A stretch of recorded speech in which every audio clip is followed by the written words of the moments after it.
Hello everyone, once again welcome in my YouTube channel।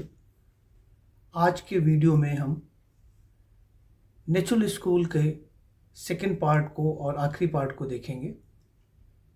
इससे पहले की वीडियो में हमने नेचुरल लॉ के फर्स्ट पार्ट में आपको कैरेक्टरिस्टिक्स ऑफ नेचुरल लॉ बताया है, ग्रीक फिलॉसफी बताई है जिसमें हेराक्लिटस, सुक्रेट्स, प्लेटो, एरिस्टोटल, स्टोइक फिलॉसफी और रोमन फिलॉसफी, इसके बारे में हमने पिछले वीडियो में डिस्कस किया है। आज हम नेचुरल लॉ के मिडिवल एज की बात करेंगे। Natural law acquired a new role and phase during the medieval period. Natural law was tempered by Christian theology and political and legal ideas, which the church had taken over from the Romans. They were imbued with the missionary zeal to promote the Christian religion and to propagate new legal and political ideas based on Christian moral and theology.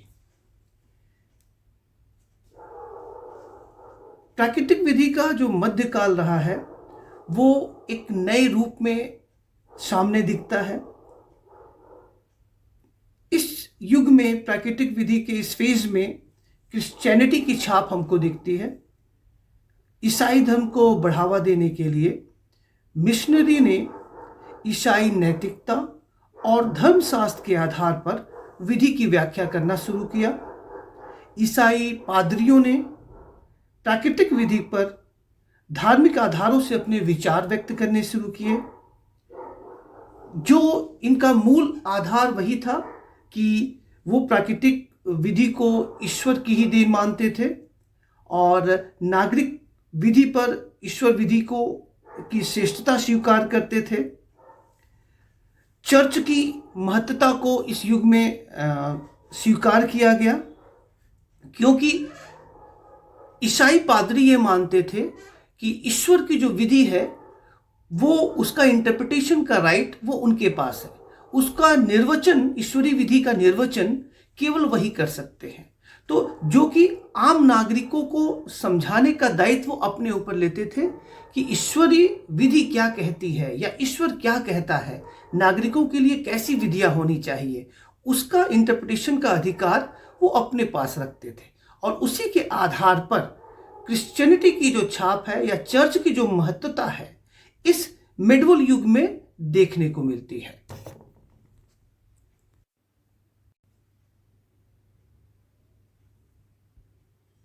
Saint Thomas Aquinas, he considered law as a means to an end, that is, there was an interaction between means and ends.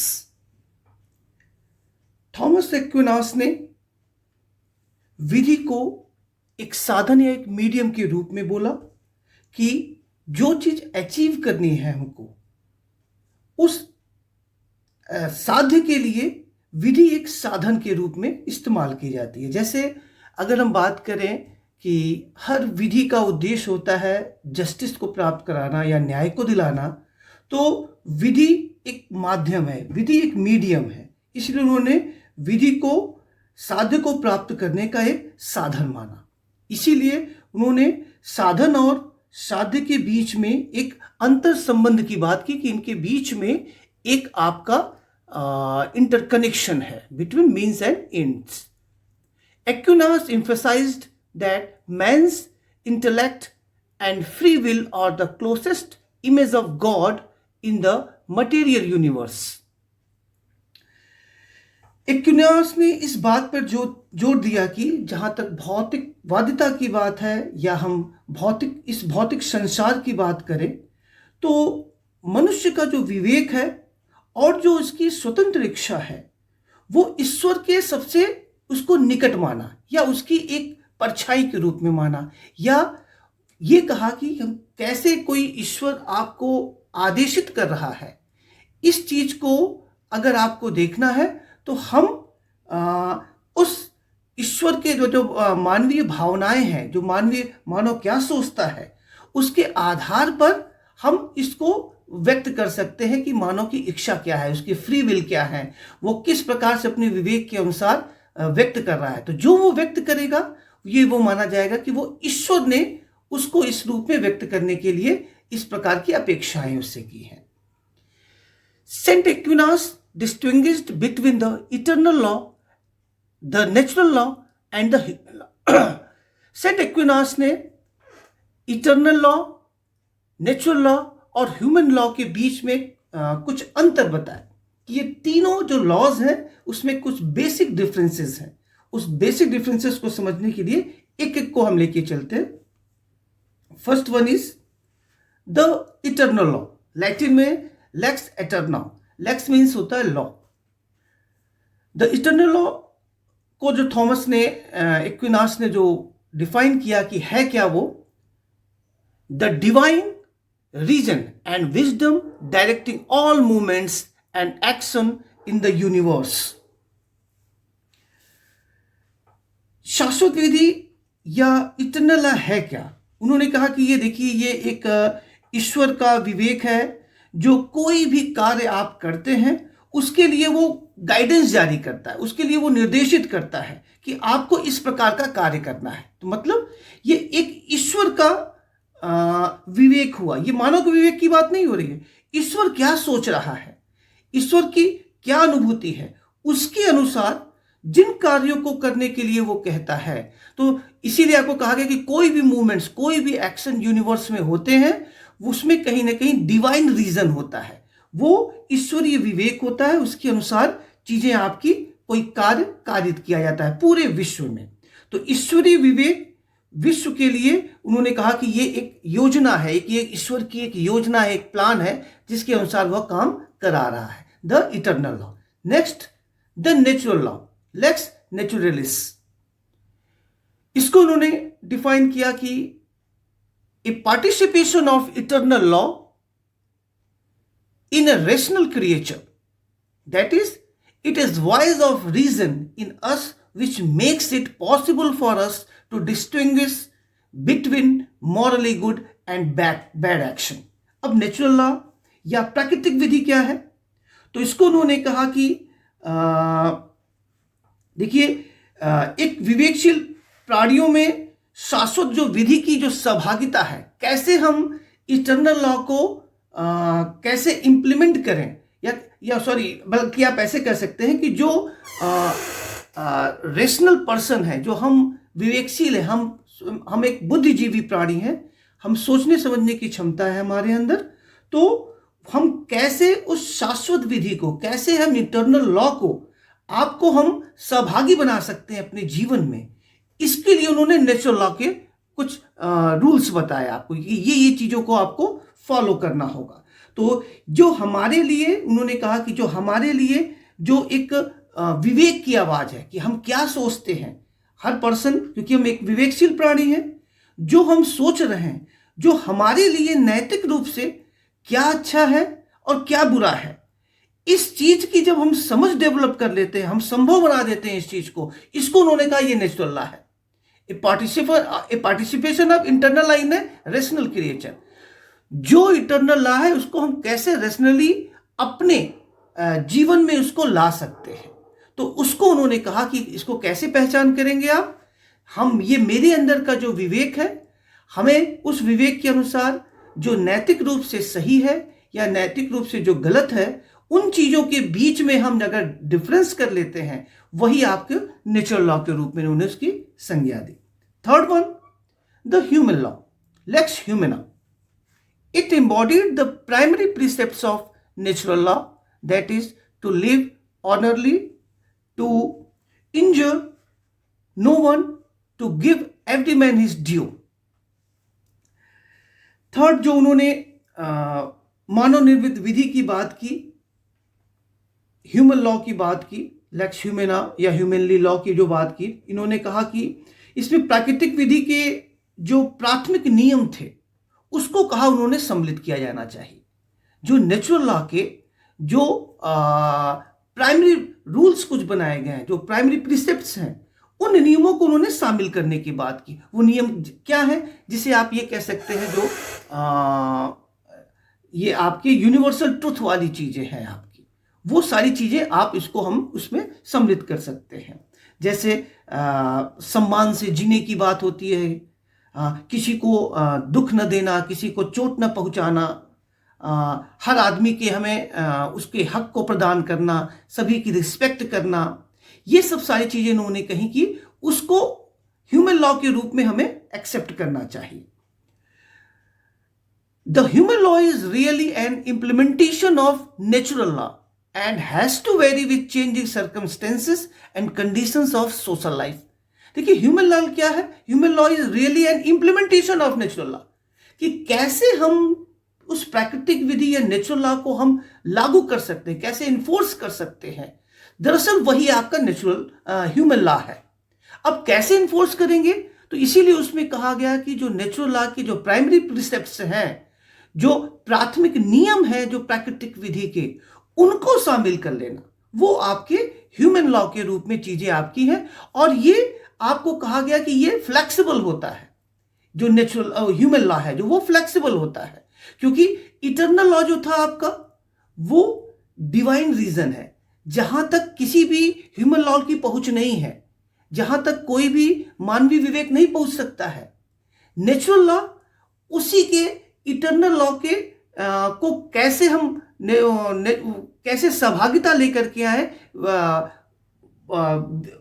मानवीय विवेक के तहत, उसके संदर्भ में natural law की बात करता है कि रेशनल क्रिएचर के बीच में हम कैसे पार्टिसिपेट कराएं इटर्नल लॉ को। और जब उस पार्टिसिपेशन मतलब कि वही ये विवेक की बात है कि हम सही और गलत के बीच में पहचान कर सके, वो नेचुरल लॉ थी। और सही गलत के बीच के जो कुछ नियम क्या है, उसको ह्यूमन लॉ में कह दिया गया कि कुछ प्राथमिक नियम है उसको मान लो। और वो प्राथमिक नियम, जैसे हमने कहा, कुछ यूनिवर्सल ट्रुथ होते हैं, उसको उन्होंने एक्सेप्ट करने की बात कही कि हम ह्यूमन लॉ में एक्सेप्ट करेंगे। तो ह्यूमन लॉ दरअसल क्या है, इंप्लीमेंटेशन ऑफ नेचुरल लॉ है। नेचुरल लॉ क्या है, पार्टिसिपेशन ऑफ इटर्नल लॉ है। और इटर्नल लॉ क्या है, ये एक डिवाइन रीजन है, जहां तक किसी भी ह्यूमन की वहां तक पहुंच नहीं है। और इसीलिए जो हमने आपको शुरू में कहा कि मेडिवल एज की जहां तक बात है, वो जहां पर आपके क्रिश्चियनिटी हावी थी, या जो ईसाई पादरियों का जो इंटरप्रिटेशन था कि जो भी इंटरप्रिटेशन होगा विधियों का वो उनके द्वारा किया जाएगा, और वो कहीं ना कहीं वो सब चीजों को गॉड के थ्रू चीजों का इंटरप्रिटेशन करते थे ईश्वरीय विधि के सापेक्ष, और वो इटर्नल लॉ तक किसी भी जन सामान की पहुंच नहीं थी। तो वो भी जो इंटरप्रिटेशन किया जाता था वो चर्च के थ्रू। इसीलिए इस एरा को आपके डार्क एज भी कहा जाता है, जहां पर कहीं ना कहीं विधियों का उतना विकास नहीं हुआ जितना धर्म के आधार पर विधियों का इंटरप्रिटेशन किया जाने लगा। तो इस थॉमस एक्विनास की थॉट को हम कंपेयर कर सकते हैं एक ट्री के माध्यम से। इस ट्री में रूट को इटर्नल लॉ से डिनोट किया गया है, ट्रंक को नेचुरल लॉ से, ह्यूमन लॉ को ब्रांचेस से डिनोट किया गया है। रूट्स जिस प्रकार से न्यूट्रिएंट्स को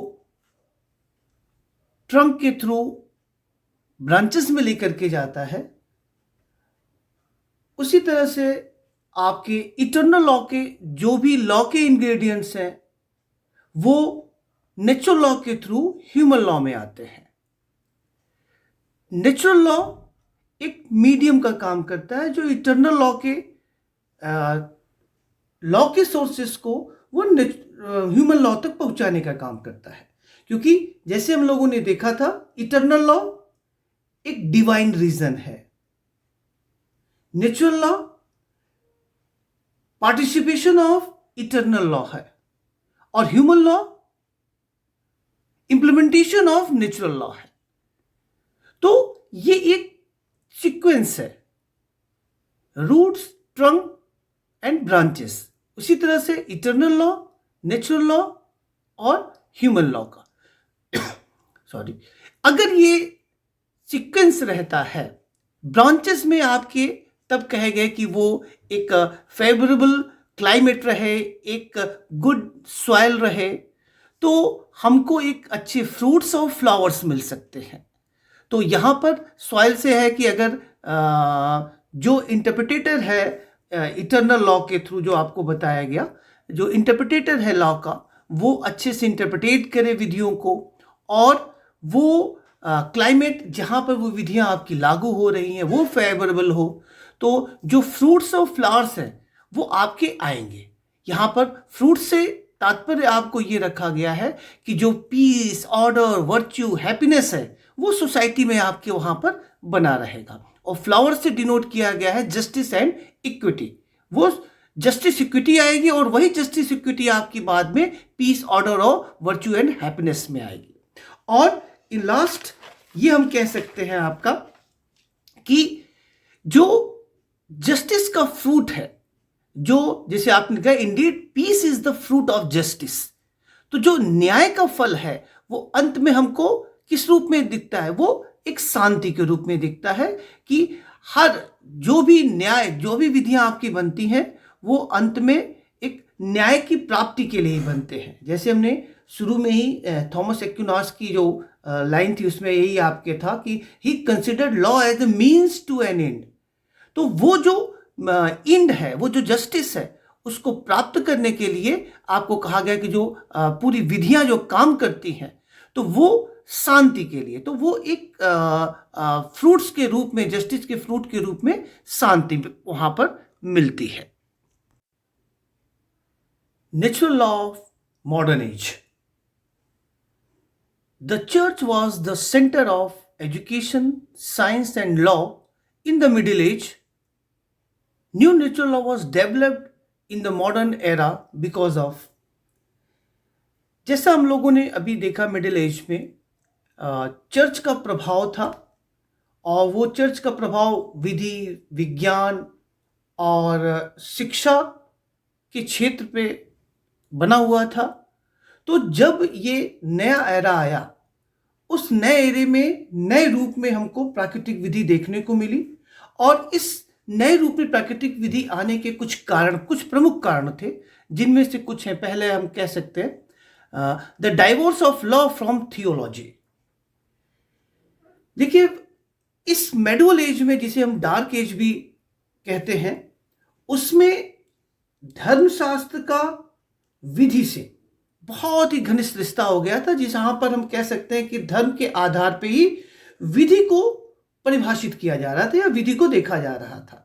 तो इस मॉडर्न एरा में नेचुरल लॉ के धर्मशास्त्र और विधि के बीच का ये जो संबंध, घनिष्ठ संबंध था, ये संबंध विच्छेद हुआ। इन दोनों के बीच में ये विचारधाराएं दोनों अलग अलग की गई। दूसरा, as in the past, the development of natural law was not limited to the discovery of some first principles. A comprehensive system based on human reason was developed, through which the discovery of universal principles began. देखिए, जैसे हम लोगों ने पहले बात की थी, Thomas Aquinas ने 3 लॉज को आपको बताया था, इटर्नल लॉ, नेचुरल लॉ और ह्यूमन लॉ। जिसमें ह्यूमन लॉ की जब बात आई थी तो ये कहा गया था कि वो कुछ प्राइमरी रूल्स लेकर के चलता था जो नेचुरल लॉ के, और वो कहाँ से आए थे? नेचुरल लॉ के थ्रू आए थे। और नेचुरल लॉ के वो कॉन्सेप्ट कहाँ से आया था? वो इटर्नल लॉ के थ्रू आया था। मतलब जो ईश्वर ने जो चीजें कही वहीं से चीजें निकल करके आई थी। तो इस जो पहले की बात प्राकृतिक विधि में जो फर्स्ट प्रिंसिपल्स के खोजे जाने तक ही पूरी विधि को सीमित रख दिया गया था, इसमें मानवीय विवेक का इस्तेमाल करते हुए मॉडर्न एरा में आपके विधि पे एक विस्तृत रूप दिया गया, जिसके आधार पे कहा गया कि आपको एक विश्वव्यापी सिद्धांत लाने की कोशिश की गई कि जो एक ऐसा प्रिंसिपल है कि जो यूनिवर्सली, जिसको वो एप्लीकेबल हो, जहां पर हम सार्वभौमिक रूप पे जिसको हम लागू कर सके। तो हम एक फर्स्ट प्रिंसिपल से आगे बढ़ते हुए ह्यूमन रीजन के, ह्यूमन या मानवीय विवेक के आधार पे, ह्यूमन रीजन के आधार पे हमने एक यूनिवर्सल प्रिंसिपल ढूंढने की कोशिश की इस एरा में। Next, the post medieval law of nature shifted it's emphasis to a system of law in which not duties but natural rights of man and his individuals aspirations played a dominant role। देखिए, एक इस modern era में एक चीज ये बहुत महत्वपूर्ण थी आपकी कि एक ऐसी विधिक व्यवस्था पर जोर दिए जाने की बात आपकी कही जाती थी। इससे पहले कर्तव्य या ड्यूटी ओरिएंटेड चीजें थी आपकी, लेकिन यहां पर कर्तव्य नहीं बल्कि जो मानव के अधिकार है, जो प्राकृतिक अधिकार है उसको, और साथ ही जो उसकी इंडिविजुअल एस्पिरेशंस हैं, जो उसकी मानवीय इच्छाएं हैं, उसको डोमिनेंट किया गया, उसको प्रभावी बनाया गया, या उसकी भूमिका वहां पर प्रमुख रूप से आगे रखी गई इस मॉडर्न एरा में। तो जो ड्यूटी ओरिएंटेड चीजें थी आपकी, वो आपके शिफ्ट हुई नेचुरल राइट्स पे और इंडिविजुअल आपके एस्पिरेंट्स पे। ह्यूगो ग्रोसियस, he gave new foundation to the principles of modern international law in his work De Jure Belli Ac Pacis, means laws of war and peace, so he known as father of modern international law। ह्यूगो ग्रोसियस को father of modern international law भी कहा गया है क्योंकि उन्होंने एक new foundation दिया था मॉडर्न इंटरनेशनल लॉ के रूप में, और उन्होंने अपनी बुक्स में laws for war and peace में दिया था कि एक आधार दिया कि अंतर्राष्ट्रीय विधि के संदर्भ में कि एक ऐसी विधि की संरचना होनी चाहिए जहां पर लोग राष्ट्रों से ऊपर उठकर वहां पर वो आपसी समझौते को वहां पर एक सम्मान दे, जो जिसको उन्होंने एक्सप्लेन किया है अलग अलग नियमों के द्वारा कि कैसे वो नियम क्या होंगे जिसके द्वारा लोग राष्ट्र एक दूसरे से वहां पर आबद्धकारी बंधन बना सकते हो। He propagated the principles of international law which would bind all states whether in times of peace or war। These common principles among nations was referred to by Grotius as natural law। देखिए, इन्होंने अंतर्राष्ट्रीय विधि के संदर्भ में सिद्धांत प्रतिपादित किए, और वो सिद्धांतों के तहत उन्होंने कहा कि राष्ट्र जो है वो चाहे वो युद्ध के समय हो या शांति के समय हो, कुछ बंधन ऐसे होंगे जिनसे वो राष्ट्र आपस में बंधे रहेंगे, और वो जो बंधन है, जो वो आदर्शवादी जो बंधन है, जो एक दूसरे को मानने पड़ेंगे, उस सामान्य सिद्धांतों को उन्होंने नेचुरल लॉ के रूप में एक उसकी संज्ञा दी थी कि वह ऐसे सामान्य नियम या कॉमन प्रिंसिपल्स होंगे जिससे कि सारे राष्ट्र एक दूसरे से बनेंगे। वो उन्होंने कहा वो प्राकृतिक नियम, उसको उन्होंने ग्रोसियस ने संज्ञा दी। तो ग्रोसियस का यह मानना था कि शासक राष्ट्रों की जो विधि है उसके अनुपालन के लिए वो बाध्य है। तो जो राष्ट्रों की जो विधि है उसी को उन्होंने इंटरनेशनल लॉ के रूप में कहा था, और जो कि एक नेचुरल लॉ के का अंग ही था। तो वो नियम क्या है जो राष्ट्रों को बांधने के लिए आपके रखे जाएंगे, जो कॉमन प्रिंसिपल्स के रूप में होंगे। तो उन्होंने जैसे कहा कि सभी राष्ट्रों की सरकारें बराबर होंगी, सभी अपने अपने विदेशी संबंधों के संदर्भ में पूर्णतः स्वतंत्र होंगे, जिससे वो अपने संबंध रखना चाहते हैं वो रखेंगे, इस पे कोई भी देश कोई दबाव नहीं डालेगा। सरकारों के बीच में दिए गए जो भी बंधन या वचनबद्धता है वो एक दूसरों को पालन करना अनिवार्य होगा, जो कि ये सब उन्होंने एक प्राकृतिक नियम के रूप में बनाया जिससे राष्ट्र मानेंगे और वो उससे आबद्धकारी बंधन में बंधेंगे। According to Grotius, state is a complete association of free man joined together for the enjoyment of rights and for their common interest। देखिए, जैसे हमने आपको शुरू में कहा था कि पहले ड्यूटी ओरिएंटेड चीज़ों के लिए बात की जाती थी। जब मॉडर्न एरा आया तो उसमें आपके नेचुरल राइट्स और राइट्स की बातें आपकी हुई। तो स्टेट को डिफाइन करते उन्होंने कहा कि स्टेट है क्या।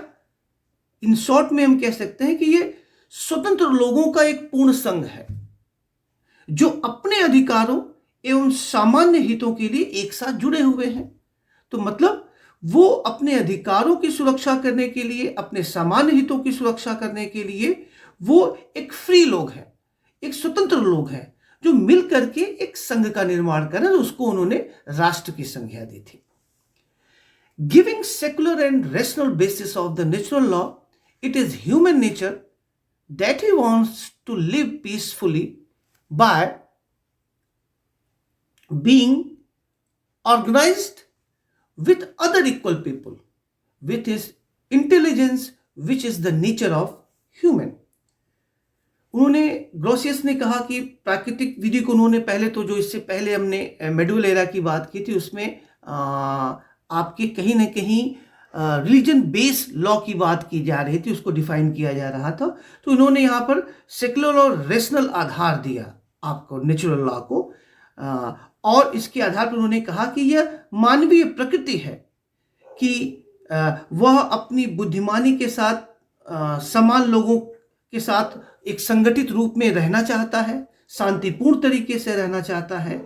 और अगर वो इस तरह से वो रहना चाहता है एक शांतिपूर्ण तरीके से और अपने समान विचारधारा वाले लोगों के साथ, जो हम कह रहे हैं बुद्धिमानी के साथ, एक समान लोगों के साथ संगठित होकर रहना चाहता है, तो मानो अगर ऐसे रहना चाहता है तो वो अपने प्रकृति के अनुसार काम कर रहा है। मतलब वो उसका नेचर है, वो मानव का नेचर है, उस अनुसार वो रहना चाहता है। तो यहाँ पर उन्होंने कोई ईश्वर के आधार पर इसकी व्याख्या न करते हुए ह्यूमन नेचर के आधार पर मानवीय संगठन की बात की कि वो इंटेलिजेंस के आधार पे, ह्यूमन नेचर के आधार पे अगर वो ऑर्गेनाइज रूप में रहना चाहता है तो वो नेचर ऑफ ह्यूमन है, वो मानव की प्रकृति है, वो उसके अनुसार अपने जीवन जीना चाहता है।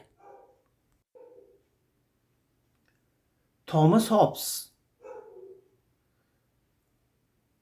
The chief principle of law for Hobbes is the natural rights of self-preservation of person and property। Hobbes आत्मरक्षा के अधिकार को प्राकृतिक विधि का मूल सिद्धांत मानते थे। जो आत्मरक्षा का अधिकार था, उस आत्मरक्षा के अधिकार में प्रॉपर्टी का राइट्स भी सम्मिलित है। तो आत्मरक्षा की दृष्टि से उन्होंने कहा कि एक काल्पनिक संविदा होती है, उस काल्पनिक संविदा के द्वारा व्यक्ति अपने सारे नेचुरल राइट्स को शासक को या राज्य को सौंप देता है, और इसमें भी कोई बिना शर्त नहीं होती, इसमें कोई बिना शर्त के वो अपने सारे नेचुरल राइट्स को वो ट्रांसफर कर देता है।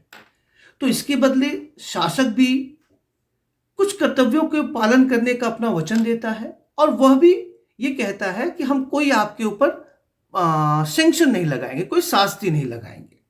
तो जब जनता ने अपने सारे अधिकार बिना किसी शर्त के जब शासक को सौंप देते हैं तो कहा जाता है इससे राज्य को एक असीमित शक्ति प्राप्त हो जाती है, बहुत ही शक्तिशाली स्टेट हो जाएगा, जो हॉब्स की संकल्पना है उसके अनुसार।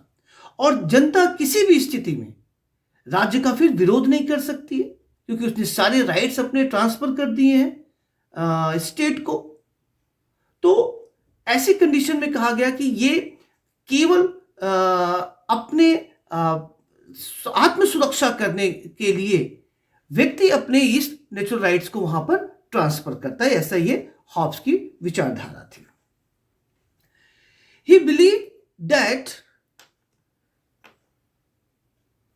in the absence of an organized government, that is state, men's life was one of fear and selfishness।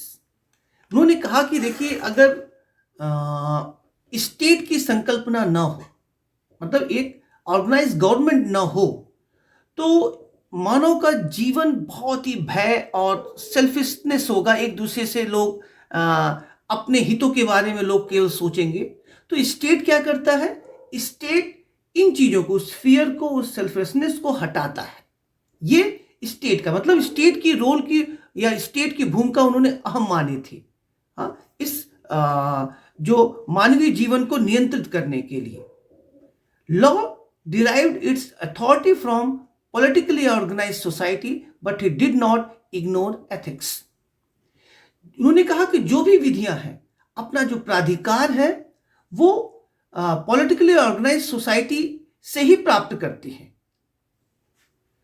और लेकिन जो भी होगा उसमें उन्होंने कहा कि एथिक्स को इग्नोर नहीं किया जाना चाहिए। मतलब प्राकृतिक या वो मौलिकता या नैतिकता को ध्यान में रखते हुए ही चीजें आपकी लॉ को वहां पर बनाया जाना चाहिए। Law existed whether it was just or unjust because it was laid down by the state। देखिए, ये जो थॉट उनका हो दिखता है आपको, इसी से मालूम पड़ता है आपको कि हॉब्स प्राकृतिक विधि के समर्थक तो थे, लेकिन प्राकृतिक विधि को आदर्श अवस्था उन्होंने नहीं माना था, और न ही उन्होंने सिविल विधि से इसको श्रेष्ठ ही माना था। जहां पर उनका यह विचार था कि विधि अगर विद्यमान है, चाहे वो जस्ट हो या अनजस्ट हो, तो आपको उसका पालन करना पड़ेगा। क्यों? क्योंकि स्टेट ने उसको वहां पर लागू किया है। और यही कॉन्सेप्ट माना जाता है कि कहीं ना कहीं इसी विचारधारा से इंस्पायर होकर के ऑस्टिन ने अपनी कमांड थ्योरी या समादेश के सिद्धांत को डेवलप किया था। और इसी वजह से आपको Hobbes called as ancestor of analytical jurist, शायद इसी विचारधारा को देने के कारण आपको हॉब्स को विश्लेषणात्मक विधि शास्त्रियों का पूर्वगामी माना गया है कि वो कहीं ना कहीं उन्होंने उस एनालिटिकल विचारधारा का बीजारोपण किया था, जिसके आधार पे वो विचारधारा जो आपकी एनालिटिकल थॉट है वो आपका डेवलप हुआ था। John Locke. In Locke's view, unlimited sovereignty is contrary to natural law. He agrees with Hobbes so far as organization of state is concerned, and it is essential, but the power of state can never be supposed to extend further than the common good, and the government is a trust for the benefit of man. According to law, the individual has an inborn right to life, liberty, and state, and it is to the latter that is right to private property he devoted his chief attention. देखिए, John Locke की जो सामाजिक संविदा का जो सिद्धांत था, वो सोशल कॉन्ट्रैक्ट की जो थ्योरी थी, वो आपकी हॉब्स से अलग थी। जैसे हम लोगों ने देखा, हॉब्स ने आपको नेचुरल लॉ से ज़्यादा आपका जो था उन्होंने स्टेट को प्रेफर किया था आपका। लेकिन जहाँ तक जॉन लॉक की बात है तो प्राकृतिक विधि को उन्होंने राज्य द्वारा निर्मित विधि से अधिक श्रेष्ठ माना था। और हॉब्स से विपरीत लॉक ने कहा कि जो सरकार का अस्तित्व है वो जनता के बहुमत से है, और शासक को मनुष्य के अधिकार का केवल और केवल न्यासी माना था। जैसा कि हॉब्स ने कहा था कि नेचुरल राइट्स अपने पूरे के पूरे ट्रांसफर कर देता है स्टेट को, तो वहां पर कोई भी विरोध करने का आपके पास राइट नहीं बचता था। तो लेकिन लॉक ने कहा कि नेचुरल राइट को ट्रांसफर व्यक्ति कर ही नहीं सकता है एज अ, और एब्सोल्यूट राइट का ट्रांसफर नहीं कर सकता है। वहां पर शासक मनुष्यों का केवल एक न्यासी के रूप में होता है। तो मनुष्य के जो जीवन का अधिकार है, जो उसकी स्वाधीनता है, जो उसकी संपत्ति के अधिकार हैं, वो उससे पृथक किए ही नहीं जा सकते हैं, वो उससे अलग ही हो ही नहीं सकते। तो ये क्या था? अनट्रांसफरेबल राइट था आपका जो लॉक के अनुसार। और ये अधिकार उन्होंने कहा किसी भी संविदा के द्वारा राज को ट्रांसफर किए ही नहीं जा सकते। उन्होंने हॉब्स का जो संगठित व्यवस्था थी, जो संगठित संघ की उन्होंने बात की थी, जो ऑर्गेनाइजेशन ऑफ स्टेट की बात की थी, उसको स्वीकार किया था। लेकिन वो जो स्टेट है वो बहुमत द्वारा निर्मित राज्य है जिनमें मानवीय जो अधिकार है उन मानवीय अधिकारों को एक न्यासी के रूप में या एक ट्रस्टी के रूप में संरक्षित करने की बात की थी, न कि एक अधिकार के रूप में स्टेट उसके ऊपर हावी हो सकता है। तो यहाँ पर सोशल कॉन्ट्रैक्ट की थ्योरी हॉब्स और लॉक में हमें अंतर देखने को मिलती है, जहाँ पर हॉब्स एक एब्सोल्यूट ट्रांसफर की बात कहते हैं और लॉक वहाँ पर ट्रस्टी के रूप में कहते हैं कि वो अपने राइट्स को ट्रांसफर करता है और वो वहाँ पर स्टेट ट्रस्टी के रूप में मानव के जो नेचुरल राइट्स हैं उसको एक ट्रस्टी के रूप में वहाँ पर बैठा रहता है उसके ऊपर, न कि उसके मालिक के रूप में, एक ओनर के रूप में नहीं। उस रूप में उन्होंने उसकी व्याख्या की। Rousseau, next jurist is Rousseau. He was a firm believer in the existence of natural rights of the individual, but instead of protecting the liberty of the individual, the sovereignty of sovereign and the collective general will was promoted. देखिए Rousseau की जो विचारधारा थी वो उन्होंने व्यक्ति के जो प्राकृतिक अधिकार थे उसको उसमें वो फर्म बिलीव करते थे, उसमें पूर्णतः विश्वास करते थे कि व्यक्ति की प्राकृतिक अधिकार होने चाहिए, परंतु उन्होंने व्यक्ति की जो स्वतंत्रता थी उसको संरक्षण करने के स्थान पे उन्होंने संप्रभु और जो लोगों की सामान्य इच्छा थी उसकी संप्रभुता को प्रश्रय देने का काम किया था। मतलब उन्होंने सॉवरेन और कलेक्टिव जनरल विल की सॉवरेनिटी को प्रोटेक्ट करने की बात की थी, उसको प्रमोट करने की बात की थी, instead of protecting the liberty of individual. लोगों के जो स्वतंत्रता थी उसके संरक्षण के स्थान पे उन्होंने कहा कि जो संप्रभु और जो लोगों की सामूहिक इच्छा है उसको प्रोटेक्ट करना चाहिए। When a person obeys the general will, he obeys himself because his personal will is mixed with the general will. When the state is formed, the general will is expressed by the unanimous opinion of the citizens through social agreement. But after that, the expression of general will is expressed in the form of majority decision. देखिए Rousseau ने ये बताया कि जो state जब form होता है, जब राज्य बनता है, तो उस समय राज्य की अवधारणा होती क्या है, राज्य बनता कैसे है, वो उसके संदर्भ में उन्होंने कहा कि जब व्यक्ति सामान्य इच्छा का अनुपालन करता है, मतलब इंडिविजुअल नहीं, एक सामान्य इच्छा का अनुपालन करता है, वो जनरल विल का जब अनुपालन करता है तो वो अपना ही अनुपालन करता है, क्योंकि उसकी व्यक्तिगत इच्छा समान इच्छा में मिली रहती है। तो पहली चीज ये समझना है कि यदि कोई व्यक्ति जनरल विल को अगर ओबे करता है या उसका पालन करता है तो ये कहा जाएगा वो अपनी ही इच्छा का पालन कर रहा है। क्यों? क्योंकि उसकी इच्छा भी उस समान इच्छा में सम्मिलित है। और जब राज्य बनता है तो एक सामाजिक समझौते के माध्यम से नागरिकों की एक सर्वसम्मत राय होती है और वो सर्वसम्मत राय से कहा जाता है समान इच्छा की अभिव्यक्ति होगी। राज्य की संकल्पना कैसे आई? एक सामाजिक समझौते के माध्यम से जो नागरिकों ने सर्वसम्मत राय से एक समान इच्छा की अभिव्यक्ति कर दी, राज्य बन गया। लेकिन फिर राज्य चलेगा कैसे? तो उसके लिए उन्होंने कहा कि उसके पश्चात क्या होता है, एक सामान्य इच्छा की जो अभिव्यक्ति होती है वो बहुमत के निर्णय के आधार पे व्यक्त होती रहती है। तो वो जैसे आपका अभी का पॉलिटिकल सिस्टम है, हर 5-5 साल के बाद एक बहुमत के तहत सरकार आपके पास आती है और अलग अलग पार्टीज कहती हैं अपने अपने एजेंडे के थ्रू कि हमें ये पॉलिसीज है मेरी, आप इस पे समर्थन करिए। तो जिसको बहुमत मिलता है उसके आधार पे वो अपनी सरकार बनाती है। तो ये क्या कहेंगे, ये जनरल विल होगा जिसके आधार पे वो बना। तो पहले स्टेट जब फॉर्म होता है तो एक सामाजिक एक समझौता होता है जो नागरिकों की सर्वसम्मत राय होती है, उसी सर्वसम्मत राय को उन्होंने सामान्य इच्छा कहा।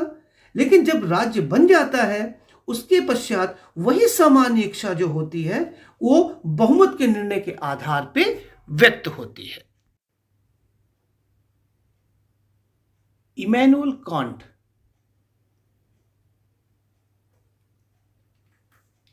Kant was the last forceful philosopher and apostle of natural law theory.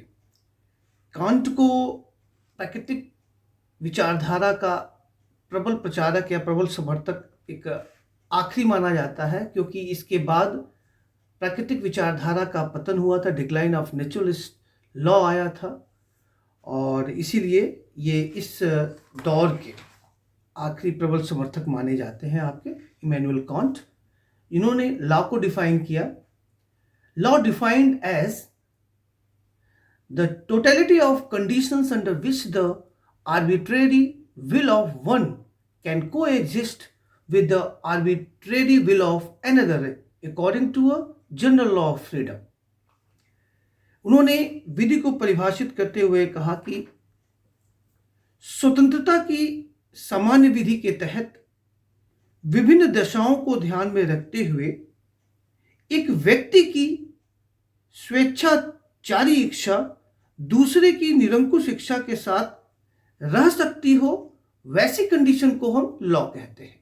मतलब एक व्यक्ति जो चाहता है उसका सम्मान करते हुए दूसरा व्यक्ति अगर कुछ चीजों की मांग करता है तो उनके बीच में ऐसी टकराहट ना हो, उसके संदर्भ में जो नियम आपके बनेंगे वो कहेगा कि लॉ के लिए वो परफेक्ट होंगे या विधि के संदर्भ की परिभाषा में वो आपके आएंगे। He deduced his legal philosophy from certain fundamental principles which he discovers through an inquiry into the human mind. He accepts certain basic assumptions is that the man is a rational, free, willing being but distinct from nature.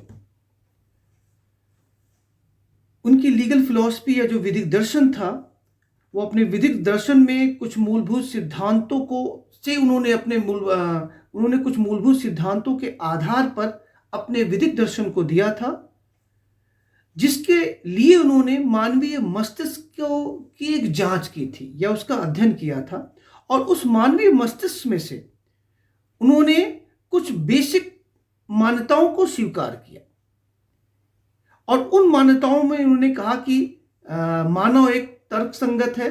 जब उन्होंने मानव मस्तिष्क का अध्ययन किया, उसी के आधार पर उन्होंने अपनी लीगल फिलॉसफी दी, और तब उन्होंने कहा कि मानव एक तर्क संगत स्वतंत्र इच्छा वाला प्राणी है।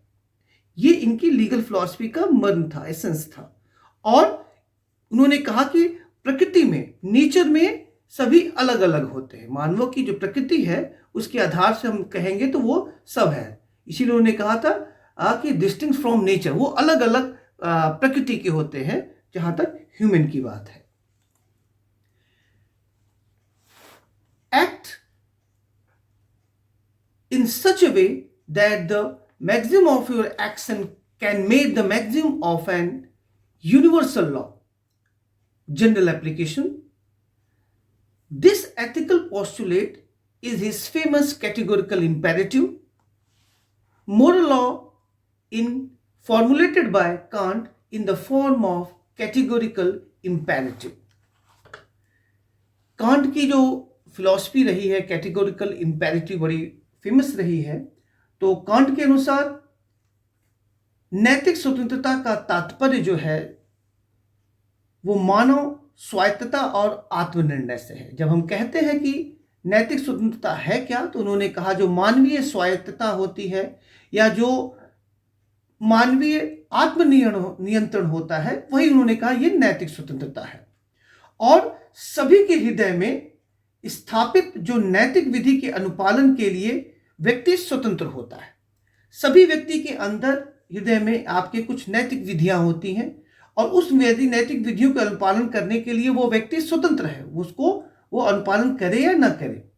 और इसी के संदर्भ में उन्होंने कहा कि जो इसी को उन्होंने एक सार्वभौमिक विधि का आधार दिया कि हर व्यक्ति के हृदय में कुछ नैतिक विधियां होती हैं और वह उसका अनुपालन करने के लिए स्वतंत्र होता है। उस पर कोई बंधन नहीं होता है, उन नैतिक विधियों को अनुपालन कराने के लिए उसके ऊपर कोई बंधन नहीं होता है। और इसी को उन्होंने, यही सार्वभौमिक विधि का उन्होंने आधार दिया। सार्वभौमिक विधि के लिए उन्होंने इसी को अपना आधार बनाया और जिसे कांट ने एक कैटेगोरिकल इंपेरेटिव नाम दिया। तो यही सार्वभौमिक की विधि की आधार थी कि एक इसी के आधार पर उन्होंने कहा कि एक सार्वभौमिक विधि का निर्माण होना चाहिए, जिसको हर व्यक्ति के हृदय के अंदर जो नैतिक विधि है उसका अनुपालन करने के लिए वो व्यक्ति वहां पर स्वतंत्र होगा। तो ये इमैनुअल कांट की थ्योरी थी। Decline of natural law, some reasons for decline of natural law. First one is individualistic concepts of society converted into collective society.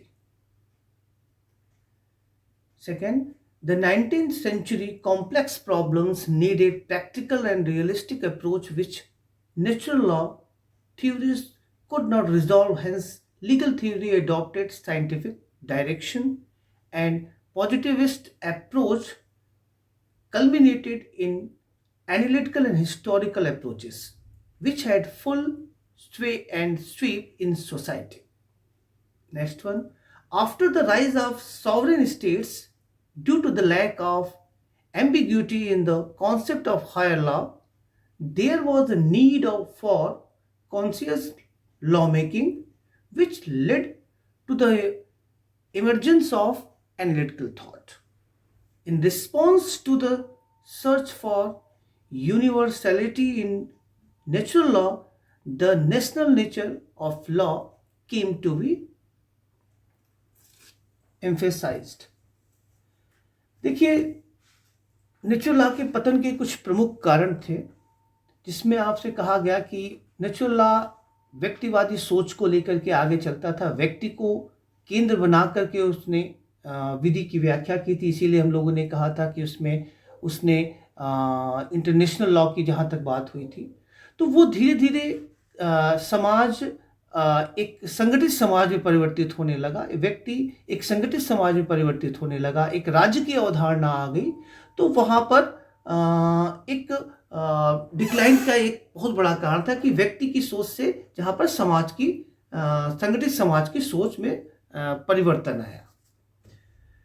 देखिए, 19वीं शताब्दी में कुछ कॉम्प्लेक्स प्रॉब्लम्स आई थी, जहाँ पर हम कह सकते हैं जो प्रैक्टिकल और रियलिस्टिक अप्रोच के संदर्भ में उस पर नेचुरल लॉ की थ्योरी बहुत ही इस प्रॉब्लम को रिजॉल्व नहीं कर पाई। तो वहाँ पर उसको रिजॉल्व करने के लिए आपको साइंटिफिक अप्रोच की ज़रूरत थी, जिसके लिए आपको कहा गया फिर एनालिटिकल हिस्टोरिकल अप्रोच वहाँ पर सोसाइटी में जन्म लेता है। जब सॉवरेन स्टेट का कॉन्सेप्ट आया और इसके बाद तो फिर वहाँ पर एक लॉ मेकिंग की आवश्यकता पड़ी। तो हायर लॉ के कॉन्सेप्ट में इतनी ज़्यादा आपके कन्फ्यूज़न थे, इतनी ज़्यादा अनिश्चितताएं थी, उसके संदर्भ में आपको कहा गया कि फिर लॉ मेकिंग में आपकी दिक्कतें महसूस हुई। तो उसके लिए फिर आपका एनालिटिकल अप्रोच वहाँ पर आता है, जहाँ पर उसने एक तार्किक विधिक बनाने की वहाँ पर बात की, जो स्टेट लॉ के रूप में चीज़ें आपकी आई। देखिए, जब नेचुरल लॉ की हम बात करते हैं तो वो एक सार्वभौमिक रूप में विधि की बात करता था कि एक राष्ट्र सीमित न होकर के एक सार्वभौमिक विधि की वो कल्पना करता था। तो उसी के अगेंस्ट जब हम कहते हैं तो वहाँ पर आपके एक ऐसे लॉ की बात हुई जिसका नेचर आपका नेशनल था। तो नेशनल नेचर ऑफ लॉ को वहाँ पर जोर दिए जाने लगा, क्योंकि उसके आधार पर आपका वो स्टेट का कॉन्सेप्ट आपका और मजबूत होता था। Revival of natural law. 20वीं शताब्दी में प्राकृतिक विधि का रिवाइवल हुआ, जिसके प्रमुख कारण थे विश्लेषणात्मक हिस्टोरिकल अप्रोच ने जस्टिस, लिबर्टी, फ्रीडम और डेमोक्रेसी के कॉन्सेप्ट को बड़ा नुकसान किया था। हिस्टोरिकल स्कूल का जो ज़्यादा इन्फोसिस था वो आपके कल्चर बेस्ड था, जिसका दुष्प्रभाव हमको फर्स्ट और सेकेंड वर्ल्ड वार के रूप में देखने को मिला था। जब नया नेचुरल लॉ आया तो वो नए नाम से आया, natural law with variable contents, जिसमें value loaded, value oriented and value conscious थी। और नाम में ही जिसकी अच्छी थी आपकी कि परिवर्तनीय तत्व युक्त प्राकृतिक विधि, जो एक बहुत बड़ा ड्रॉबैक था आपका नेचुरल लॉ का, कि वो स्टैटिक माना जाता था, वो स्थिर था। तो इसने परिवर्तनीय तत्वयुक्त प्राकृतिक विधि, जो ये कहता था कि समय और स्थान के अनुसार वो परिवर्तनशील रहेगा, तो ये बहुत बड़ी चीज इसमें ऐड हुई, जो समय के अनुसार बहुत ही उपयुक्त था। आ, ये आ, ये भी उस दौर में ये माना गया था कि सब कुछ विकास का तात्पर्य यही है, भौतिकवादिता। और वापस लोग उस भौतिकवादिता की दौड़ से ऊब चुके थे, विज्ञान से लोग ऊब चुके थे, तो वापस वो आइडियलिस्टिक फिलॉसफी की ओर आना चाहते थे। तो एक ये भी बड़ा कारण था नेचुरल लॉ के रिवाइवल का। और इस रिवाइवल में जो सबसे बड़ा आपका योगदान था वो रुडोल्फ स्टेमलर का था, जिन्होंने इस कॉन्सेप्ट को आपको दिया था। तो ये था पूरा आपका नेचुरल लॉ का कॉन्सेप्ट, जो आपको हमने 2 वीडियोस में आपको बताया। और कैसा लगा ये आप अपने कमेंट्स में बताइएगा। और आपने वीडियो देखा इसके लिए थैंक्स।